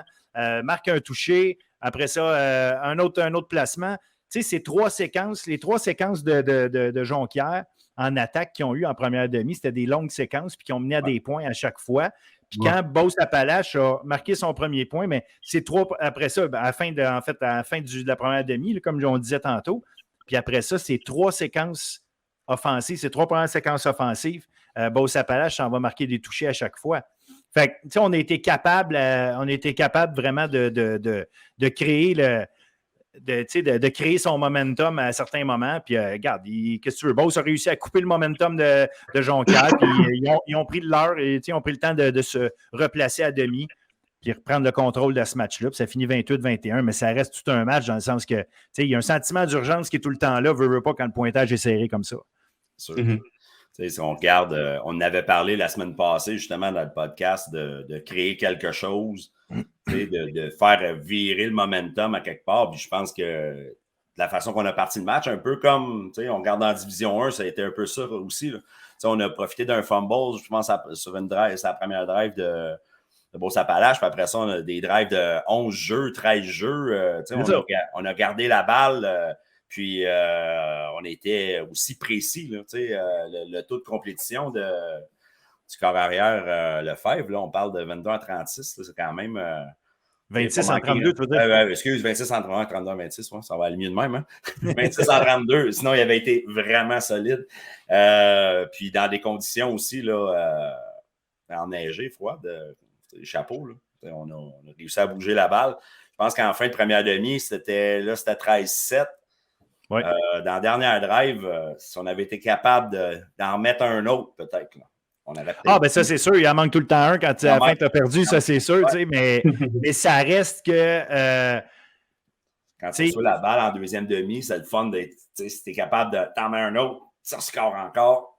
Ben oui, puis si je ne me trompe pas, d'ailleurs, c'est ça, exactement. Beauce-Appalaches a récupéré le ballon de la première demi. Autant ils ont donné le ballon à la première demi sur un fumble, mais c'est ça qui est arrivé aussi. En fait, non, c'était pas sa première, c'était sur leur deuxième séquence à Jonquière qui ont fait un fumble, puis ça a amené à un toucher d'ailleurs de Beauce-Appalaches. Mais c'est ça, la game, à un moment donné, c'est ces revirements-là, quand est-ce qu'il arrive, quel impact ça a, puis on le dira jamais assez, là, à quel point ça a un impact, ces moments-là.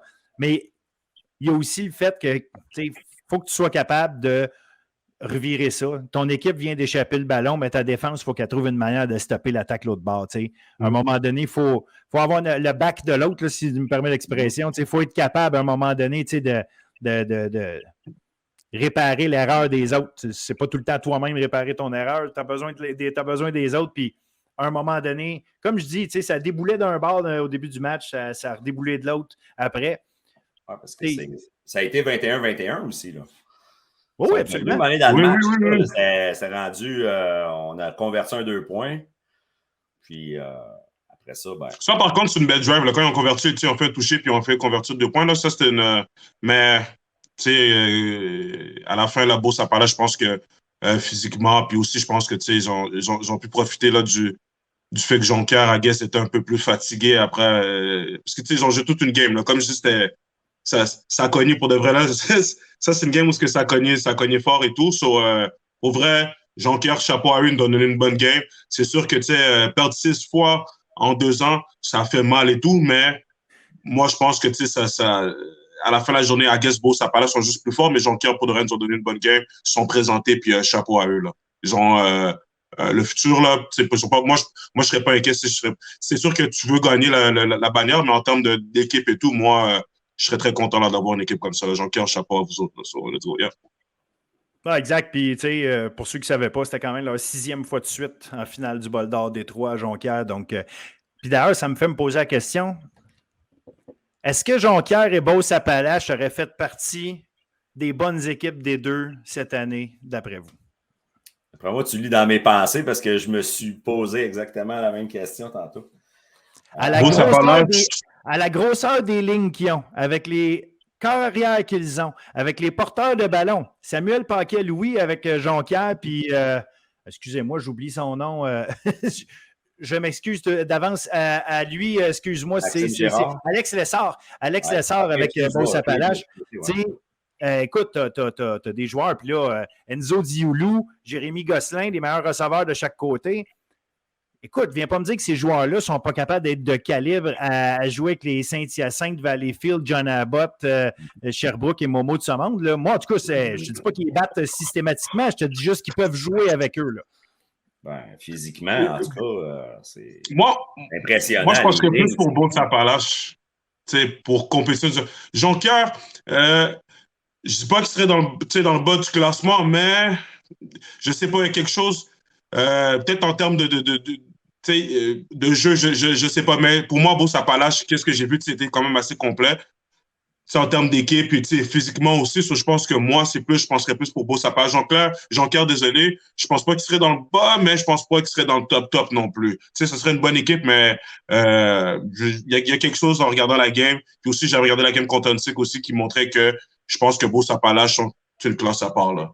Je suis d'accord avec toi. Beauce-Appalaches, pour moi aussi, est une classe à part, là, était supérieure vraiment. Mais, c'est tout le temps difficile quand tu ne les vois pas compétitionner un contre l'autre. Mais Beauce-Appalaches, je dis Jonquière parce que j'ai vu Jonquière donner quand même un match, là, mais en général, Beauce-Appalaches les bat de manière assez. Sans dire qu'ils démolissent, là, c'est pas ça, mais ils les battent de manière évidente. Fait que Beauce-Appalaches est une meilleure équipe. Mais jamais je dirais que Sherbrooke a une chance de se placer dans le mix en D1 cette année. Ouais. Alors que Beauce-Appalaches, pour moi, une chance de se mettre dans le mix en D2. Fait que, c'est dans ce sens-là que je dis ça. C'est pour ça que je dis ça comme ça. Je trouvais qu'il y avait quelque chose de spécial. C'est une équipe de vraiment meilleur niveau. Et by the way, attendez-vous.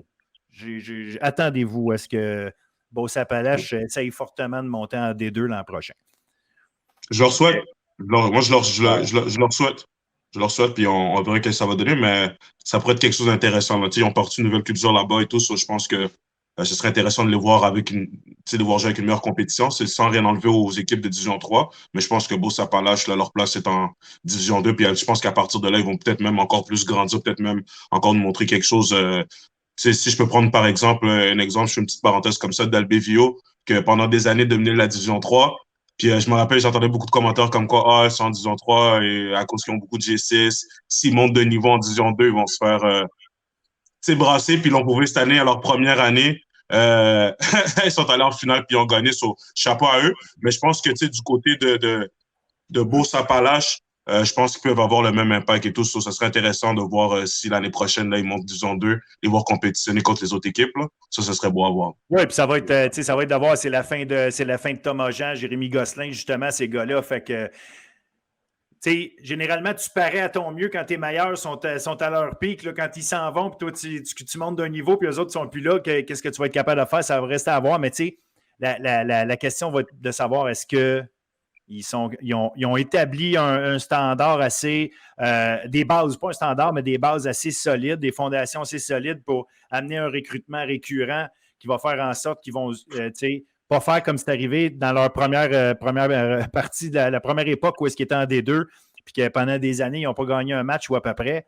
Ça a été ça, Beauce, là. C'est juste que ça donne qu'ils ont monté leur niveau de jeu en même temps qu'ils descendaient en D3. Fait que là, pendant 2 ans, ils ont tout arraché. Ils vont remonter en D2, peut-être. Mais si ça arrive, on va leur souhaiter que les bons joueurs soient bien remplacés parce que ce serait malheureux qu'ils recommencent à subir défaite par-dessus défaite.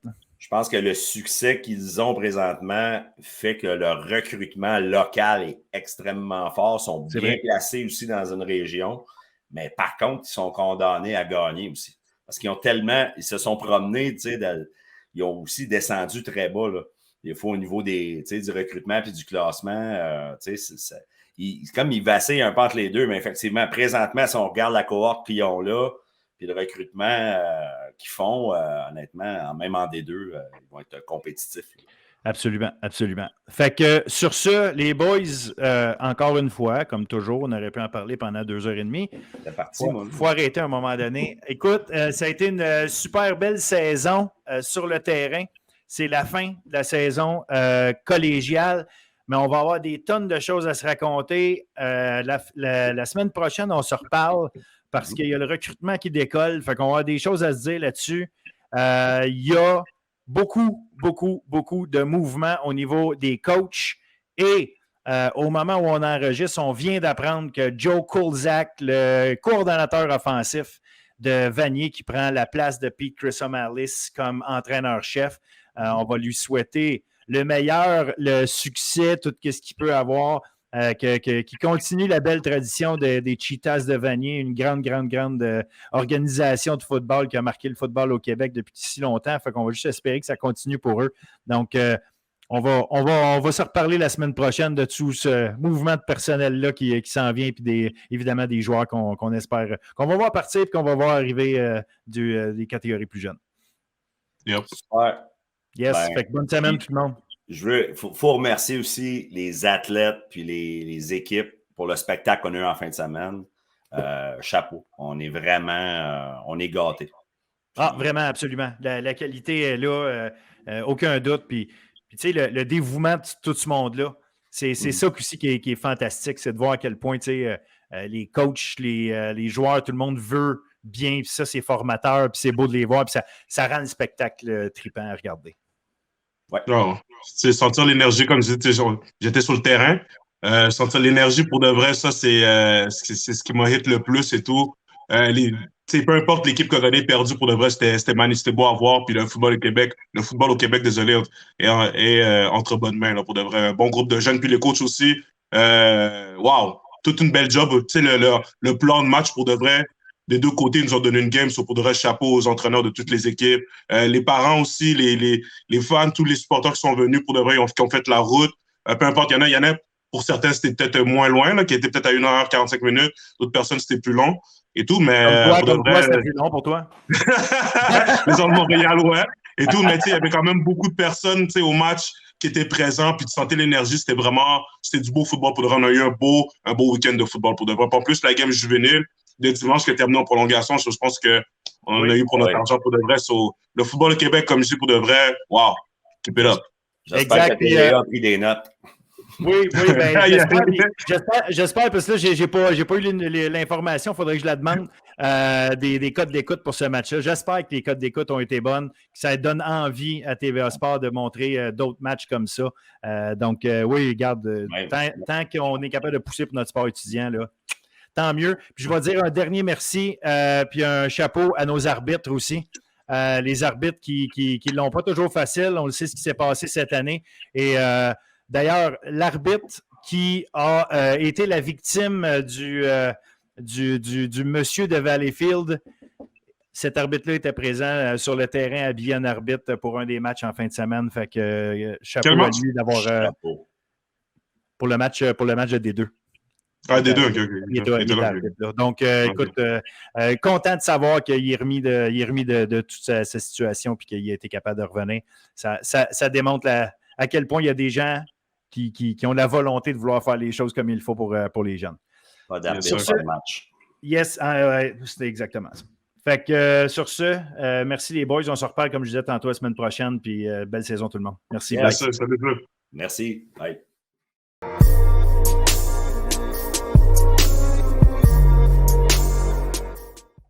Alors, bienvenue à tout le monde à notre segment de l'entrevue de la semaine. Cette semaine, c'est quelqu'un de spécial. Habituellement, on reçoit des athlètes, des coachs. Mais là, aujourd'hui, étant donné ce qui s'est passé cette semaine, dont on a parlé un peu plus tôt, j'ai voulu parler avec quelqu'un qui a une approche différente, un regard différent sur le sport et sur nos athlètes d'élite. Sarah Brisson-Legault, préparatrice mentale avec les Carabins, pas juste avec le football, avec les Carabins en général. Bienvenue, Sarah, et merci d'accepter cette invitation-là. Merci, Phil, ça me fait plaisir. Je voulais d'abord, avant d'embarquer dans le vif du sujet, je veux te connaître un peu, je veux te faire connaître un peu. Tu es arrivé avec les Carabins il n'y a vraiment pas si longtemps. Je pense que tu étais avec les Spartiates du Vieux-Montréal avant. Explique-nous ton rôle un peu. C'est quoi une préparatrice mentale dans une institution d'enseignement comme ça auprès d'athlètes et d'étudiants athlètes?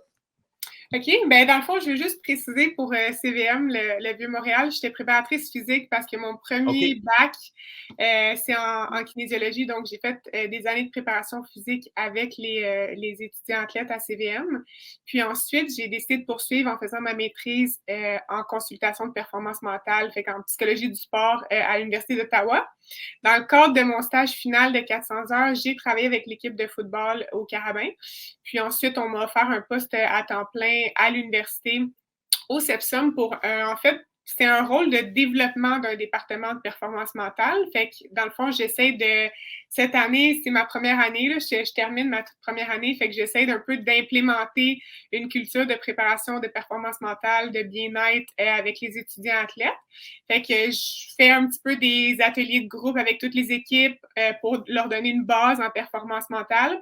Puis ensuite, je fais aussi des consultations individuelles avec les équipes, avec les étudiants athlètes qui désirent en faire. Donc, c'est sur base volontaire. Puis, à ma grande surprise, ça pogne, comme on dirait, en guillemets. Ça pogne vraiment beaucoup, spécialement avec l'équipe de foot. C'est comme l'équipe avec laquelle je travaille le plus d'heures. Bon, évidemment, ils sont beaucoup d'athlètes, vous me direz, là, mais ils sont très, très ouverts, puis ils sont toujours comme motivés à devenir meilleurs. Fait que j'ai beaucoup de séances avec eux, particulièrement. Fait que dans le fond, c'est ça. Ça fait 1 an là, que je suis dans l'Institut des carabins du CEPSUM. Puis que je travaille presque avec tous les sports qu'on a ici pour développer un peu ce département-là. Puis c'est un peu nouveau aussi, fait que c'est cool. Ils sont avant-gardistes, l'Université de Montréal, d'engager quelqu'un à temps plein pour développer un peu de la psycho du sport appliquée. Parce que je pense qu'au Canada, il ne doit pas y avoir bien d'universités qui ont une ressource à temps plein. Fait que, en tout cas, je leur fais un petit shout-out en partant le podcast. Là, mais je trouve ça super intéressant. Est-ce que ça entre dans un programme de l'université, exemple avec les gens qui étudient en psycho, quoi que ce soit? Est-ce qu'il y a de la recherche qui est faite autour de ça ou c'est simplement un service pour les étudiants? Non, exact, c'est ça. Moi, je suis tellement chanceuse. En fait, je suis affiliée avec, dans le fond, le département de kinésiologie et la faculté de médecine. Fait que j'ai un professeur qui me chapeaute, puis j'ai à date eu 3 stagiaires qui m'aident, dans le fond, dans toute la partie recherche, bâtir mes ateliers pour être sûr que ça soit vraiment backé par la science, fait que science-based. Fait que non, je suis comme vraiment, vraiment bien entourée. Puis j'ai aussi 2 autres préparatrices mentales qui m'aident aussi avec d'autres sports pour vraiment s'assurer que comme on bâtisse ça de façon solide et stable.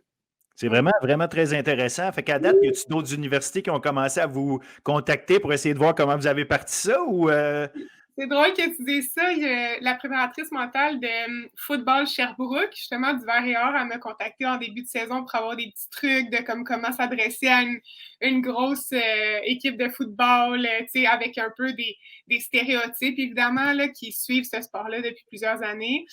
Sinon, je sais que je pense quelques universités en ont par-ci, par-là, mais jamais une ressource temps plein encore. Fait que peut-être j'espère en tout cas que ça va donner envie à plus d'universités d'avoir ce service-là, parce qu'aux États-Unis, c'est tellement gros. C'est vraiment au Canada que c'est pas encore super développé. Mais c'est vrai que c'est intéressant dans ce sens que ça fait quand même un certain temps qu'on voit qu'il y a un accompagnement psychologique, mental, avec des athlètes de haut niveau. Aux Jeux olympiques, on en a entendu souvent parler, des histoires de préparateurs mentaux, surtout dans le sport individuel, où est-ce qu'à un moment donné, tu es dans ton monde à toi, puis j'imagine que c'est facile de t'enfermer dans une bulle qui peut être négative. Fait que ramener ça sur le plancher des vaches, c'est important, mais dans un cadre d'équipe, c'est peut-être autre chose. Il reste que de voir que des universités traitent leurs étudiants athlètes justement comme de l'élite en disant écoutez, oui, ces gens-là aussi ont besoin d'accompagnement. C'est vraiment intéressant. Bien, totalement. Vraiment. Vraiment. Je voulais te parler parce que est arrivé cette semaine, en fait, on avait les championnats, les bols d'or qui ont été joués à Thetford en fin de semaine.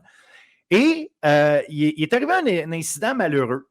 Où est-ce qu'en gagnant le championnat, les gens ont une équipe, celle de Beauce-Appalaches, pour ne pas la nommer, il y a des gens dans l'équipe qui ont décidé de festoyer à un niveau qui a dépassé la limite, là, où est-ce que c'était plus drôle. On a décidé de briser le trophée.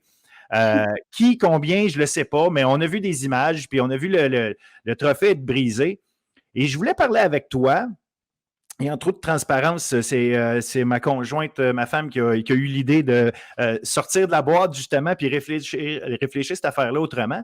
Je voulais savoir avec toi, parler de ça, qu'est-ce qui amène un athlète, puis je ne vais pas juste le mettre étudiant athlète, là, parce que c'est le phénomène de l'athlète là, dans ce cas-ci, qui gagne quelque chose, de dépasser les limites dans sa célébration.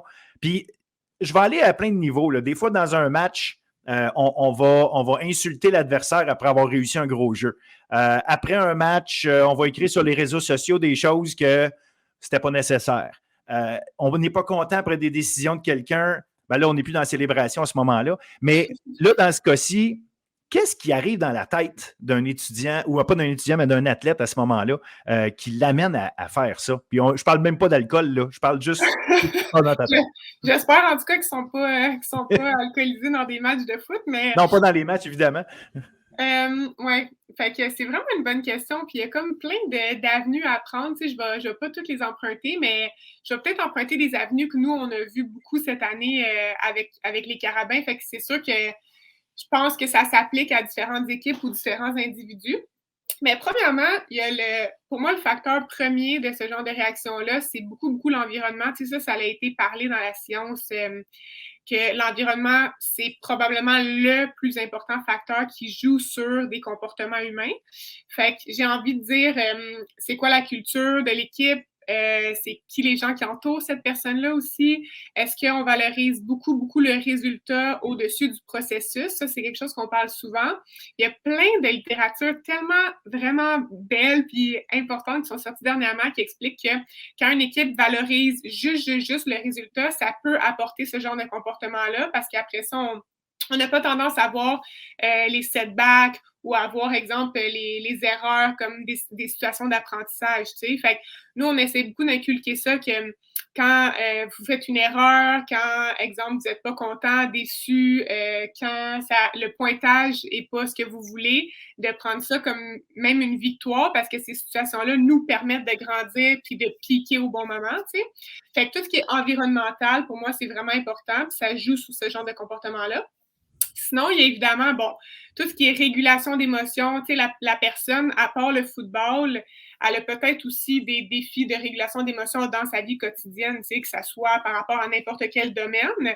Fait que ça aussi, c'est vraiment cool. Mais en préparation mentale, on le travaille beaucoup, tu sais, par différents outils, que ça soit par de la pleine conscience, par de la respiration, aussi d'avoir un élément qui te permette de refocus puis de te ramener à la bonne place, parce que des fois, on dit souvent c'est facile à dire, mais c'est autre chose de le faire, tu sais. Fait que pour un athlète qui s'emporte facilement, qui est très émotif, qui est aussi très compétiteur, d'avoir quelque chose à quoi s'accrocher, puis d'avoir une stratégie pour remettre son focus à la bonne place, et non pas juste de lui dire faut pas faire ça, puis fais-les plus. Tu sais, oui, mais parfait, mais qu'est-ce que je peux faire à la place? Tu sais, je prends par exemple, sûrement, Phil, que tu as vu nos joueurs faire beaucoup la main comme ça, tu sais, sur le sideline. Oui.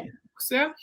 Nous, c'est un outil qui nous sert depuis 2 ans à justement éviter de tomber dans des distractions, d'être irrespectueux envers un adversaire, d'être, exemple, de chialer sur un call de l'arbitre, d'être déçu qu'un de nos teammates a raté un jeu. Ben, à tout coup, nous, ce qu'on demande aux joueurs de faire, c'est de lever la main en guise de support puis de refocus, comme « Hey, next play, on refocus ». Fait que ce geste-là sert un peu à être unis, à se supporter l'un et l'autre, mais aussi à avoir quelque chose à faire. Fait qu'au lieu de chialer, tu as quelque chose de concret à faire. Au lieu de talk trash, exemple, à un adversaire, tu lèves ta main, tu es en support de tes teammates. Ça veut dire plein de choses en réalité quand ils font ça. Ça peut être autant quelqu'un qui essaie de se contrôler pendant qu'il est en train de faire ça, ça lui donne quelques secondes de se calmer, ou dire à quelqu'un où je suis derrière toi, où il n'y a pas de problème, on se replace. Fait que c'est vraiment intéressant, je trouve ça cool, ça.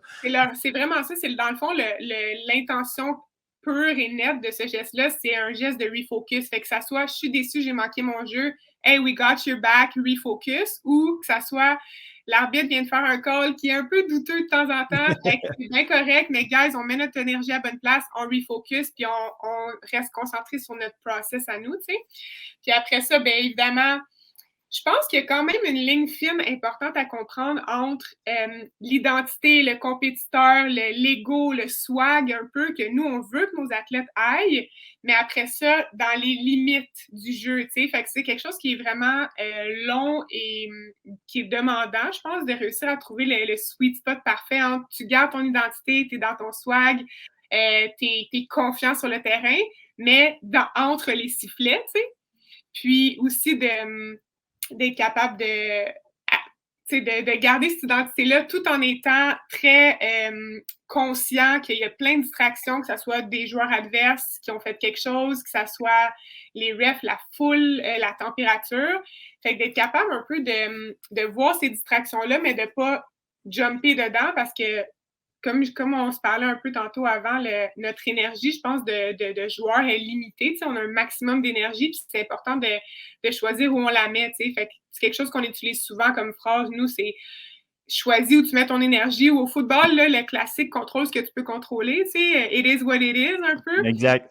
Ben ça, c'en est un bon exemple. Si tu es en train de mettre de l'énergie dans manquer de respect à ton adversaire après un coup de sifflet, tu n'es pas en train de mettre ton énergie nécessairement sur un gros jeu, un pick six ou une balle rabattue ou peu importe. Là, est-ce que, une fois que tu as fini, parce qu'en réalité, l'incident dont on parle, tout est fini, est-ce que le fait de relâcher toute la pression d'avoir atteint son but parce qu'il y a une, je pourrais dire une célébration, il y a un engouement, il y a un enthousiasme, mais il y a aussi un relâchement qui vient avec le fait de dire il y a un soulagement à quelque part. On a fini, puis en plus, on a réussi, on l'a fini dans l'allégresse, disons que ça, dans la joie là, d'avoir gagné. Mais est-ce que ce relâchement-là, il relâche l'inhibition à quelque part? Est-ce qu'il amène. Bien, évidemment, ce n'est pas tout le monde, là, c'est des exceptions de monde qui fait ça. Là.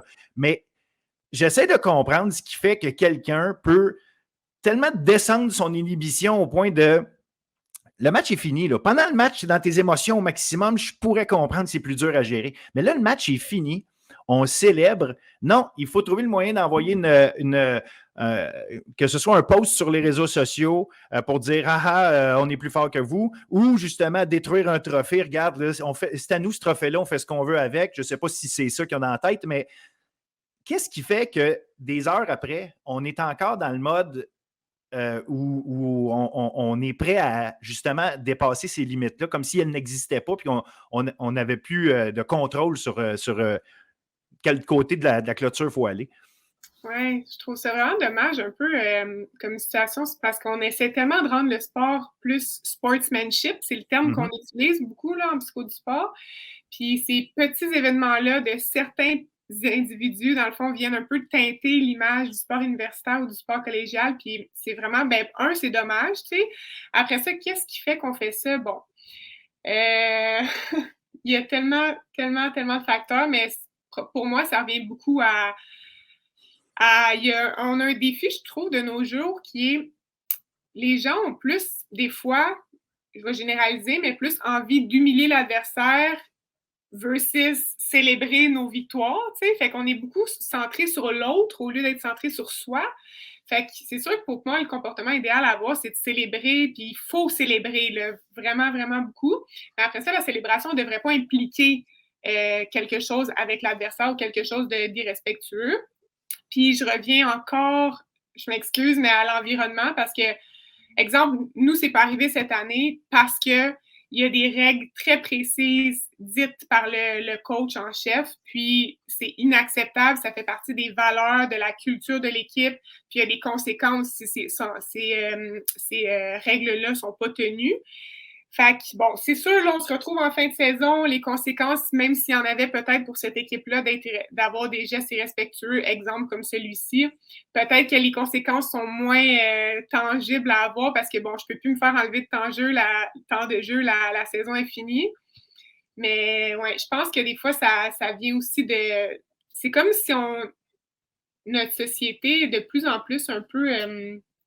j'ai envie de dire que c'est pas mal intentionné, mais des fois, c'est un peu comme maladroit ou on est un peu inconscient des conséquences qu'il y a à faire des gestes comme ça. Puis probablement que cet athlète-là, je crois, avec du recul, bon, je suis quelqu'un aussi qui donne toujours les meilleures intentions aux gens, mais peut-être que cet athlète-là a des regrets puis le ferait différemment aujourd'hui. Mais dans le moment, comme tu l'as bien dit tantôt, c'était vraiment une bonne voie que tu empruntais. Là. C'est dans le moment, le high il est tellement high qu'on n'a plus de self-control.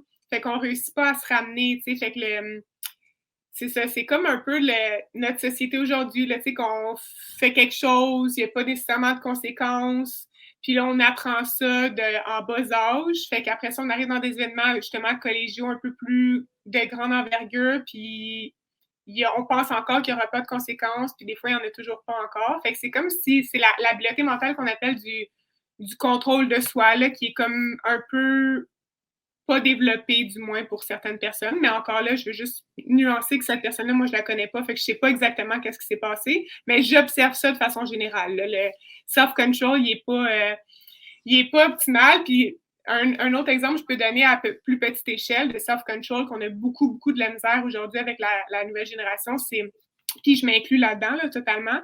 C'est exemple, j'étudie, je suis à l'école, puis j'ai mon téléphone à portée de main, puis je suis tellement surstimulée que je sais que je dois être concentrée dans mon cours, puis je sais que je ne dois pas prendre mon vortex puis mon cellulaire puis me laisser emporter là-dedans, mais je le prends quand même, puis il y a des conséquences, il n'y a pas de conséquences, puis je fais ça sans arrêt. Puis là, moi, j'ai 8-9 athlètes par jour qui viennent me voir avec des défis de contrôle puis qui ne réussissent pas à écouter leur rational brain, comme on dit, là. je finis avec ça, je m'excuse, je fais un monologue, mais je suis tellement... Non, c'est toi qu'on veut écouter, c'est pas moi. Je suis passionnée par ces sujets-là, mais l'humain, on a deux cerveaux. On dit le emotional brain, le cerveau émotionnel, puis on a le rational brain. Puis l'analogie que j'utilise souvent, c'est que le emotional brain, c'est lui qui conduit notre auto. C'est le conducteur principal.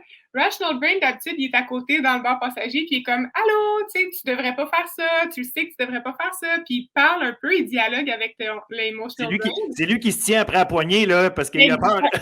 Exactement ça. C'est lui qui dit probablement à un athlète avec l'incident qui est arrivé « Hey, tu sais que tu devrais pas faire ça, tu sais. » Mais par contre, at the end of the day, c'est le emotional brain pour tous les humains qui prend la décision finale. Donc, ce qui est vraiment la distinction entre quelqu'un qui va avoir un meilleur comportement ou une habileté à avoir un meilleur self-control, c'est que cette personne-là a développé des stratégies avec les années ou avec le temps ou avec de l'expérience qui réussit, qui permet d'écouter un peu plus son rational brain puis d'être un peu plus dans self-control.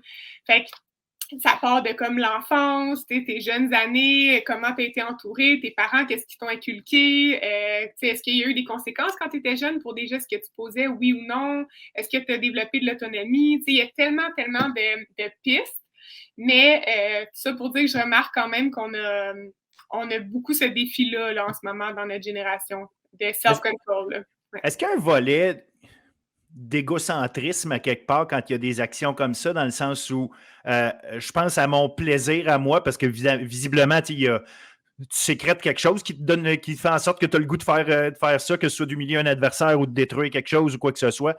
Tu vas chercher quelque chose en toi, là, tu le fais pas pour dire je fais de l'altruisme. Là, c'est.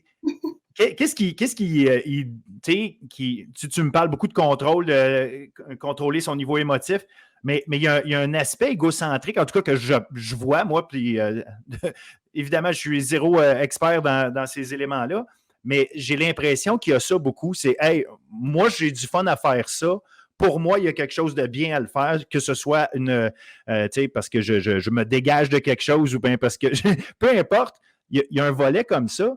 Puis d'ailleurs, on le dit souvent, hein, quand quelqu'un a une punition parce qu'il est allé insulter un adversaire, qu'il est allé faire un geste de trop, il y a une punition, souvent on va dire hey, quel geste égocentrique, tu as mis ton équipe dans le trouble. Et là, tu as mis ton organisation dans le trouble en brisant ça. Fait que j'imagine qu'il y a un volet comme ça aussi là-dedans. Bien, 100%. Puis juste quand même normaliser le fait que on a tous de l'égocentrisme à un certain level. Moi aussi, tout le monde. Mais après ça, bon, c'est sûr qu'il y en a qui en ont plus que d'autres. Puis oui, dans un geste comme ça ou dans plein d'autres gestes qu'on voit régulièrement au football, il y a une notion d'égocentrisme, c'est sûr. Puis ça aussi, je reviens à le message, la culture qui est véhiculée en début d'année puis tout au long de l'année de passer l'unité avant soi. Puis c'est quelque chose de gros en sport d'équipe. Fait que dans une situation comme celle-ci, évidemment, la personne, elle a probablement pas été soit en mesure de s'attraper, pas être en mesure d'avoir de la conscience de ce qui est en train de se passer, puis que ça pouvait avoir un impact sur son équipe. Fait que ça peut être très maladroit, et évidemment pas mal intentionné, ou ça peut être aussi en toute conscience, puis la personne a quand même pris la décision parce que ses émotions étaient trop grandes, puis ça le emotional brain a conduit et a pris la décision. Il y a plein d'avenues potentielles, mais oui, clairement, c'est basé sur l'égocentrisme, je crois. Puis on en a tous, fait que c'est de réussir à trouver des meilleures stratégies, puis aussi à un moment donné de prendre la décision que je suis dans un sport d'équipe, donc je priorise l'unité puis le sportsmanship, mais des fois c'est ça, c'est plus facile à dire qu'à faire. C'est pour ça qu'il y a des personnes comme moi, on existe, puis qu'on commence à être de plus en plus dans les sports, puis dans le fond, à donner des stratégies aux gens pour les aider avec ça, puis pas juste leur dire « tu peux pas faire ça ». OK, mais après ça, quoi? T'sais? Comment je fais pour plus faire ça? T'sais?